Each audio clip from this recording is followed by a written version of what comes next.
Maybe try and live a Pobelta, snags a kill. Now they've locked it up. He's gonna go down. Michael swoops back in with her on to Adrian. The knockup again to channel through. The taunt is in. That's gonna be one. That should be a second. Altec. That long will. Hey guys, Parks Hasley here, joined today by Darshan of CLG. Congrats on your win. Thank you. Congrats on staying in the race to playoffs. It's been really interesting. Let's see, at the beginning of the season you were 0-3, and then you went 3-0, and then 0-6, and you're 3-0 since then. And we could see the 6-0, just the back and forth. So talk a little bit about kind of the ups and downs of the season and the stress and the pressure that may have kind of had on you guys.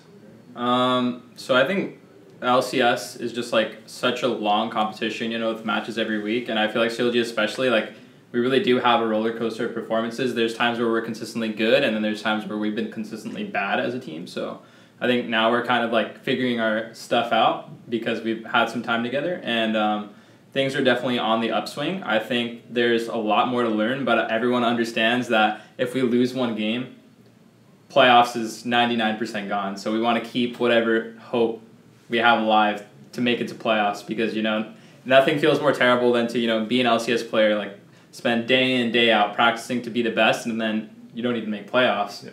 Well, then you got a lot to reconsider. Mm-hmm. That is true. And assuming, let's say you win against Echo Fox tomorrow, and then Optic, the last game would be against TSM, which they are in 6th place now.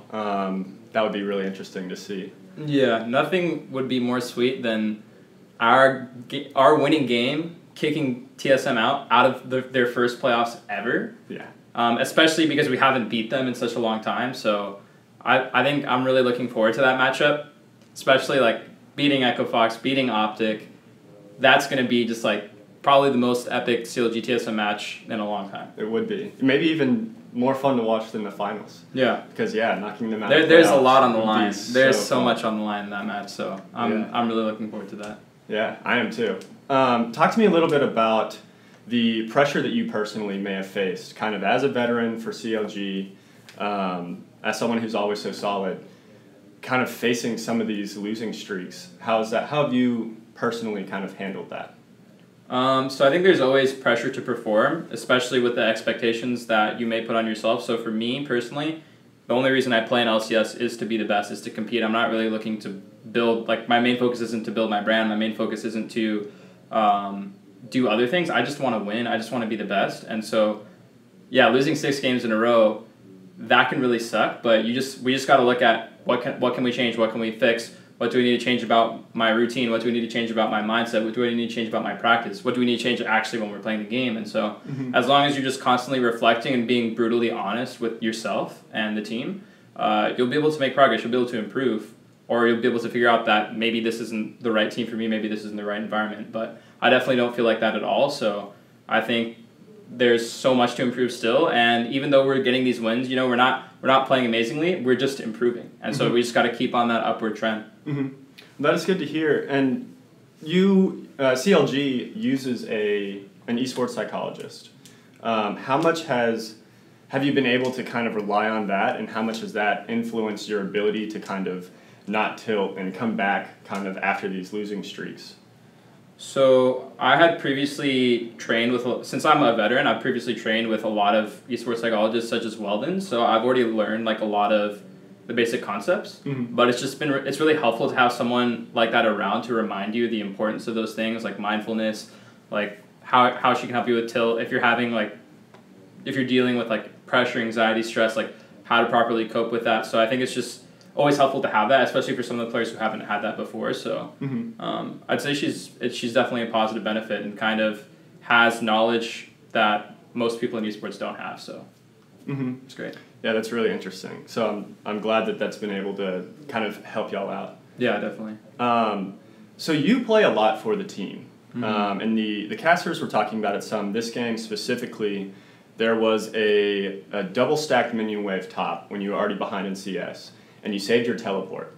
And so their kind of thought behind that was he really wants to make sure he can spread his ability to the other side of the map, be able to force plays there, keep them safe, keep them ahead.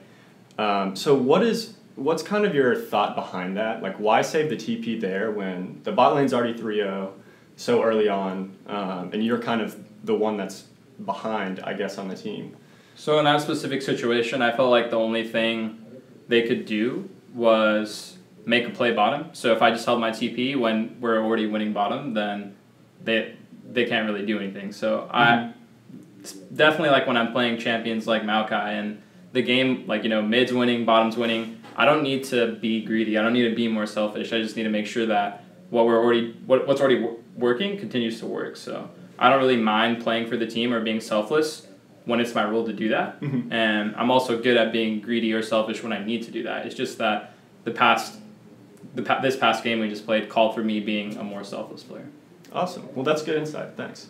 Tomorrow, though, you're up against Huni, who is a pretty strong top laner.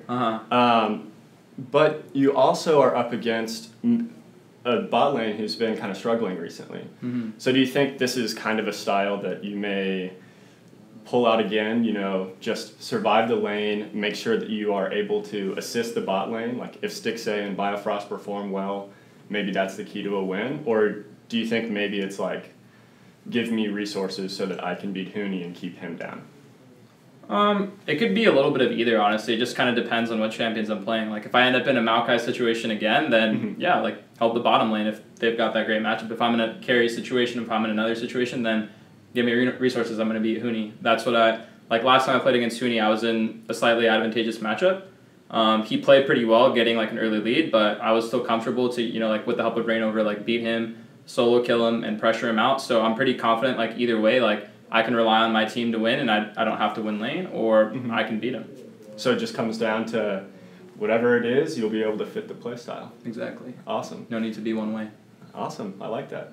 Well, thank you so much. I look forward to the game tomorrow, and especially to next week, seeing what you guys can pull off. So best of luck, and I'll see you around. Thanks. Thank you.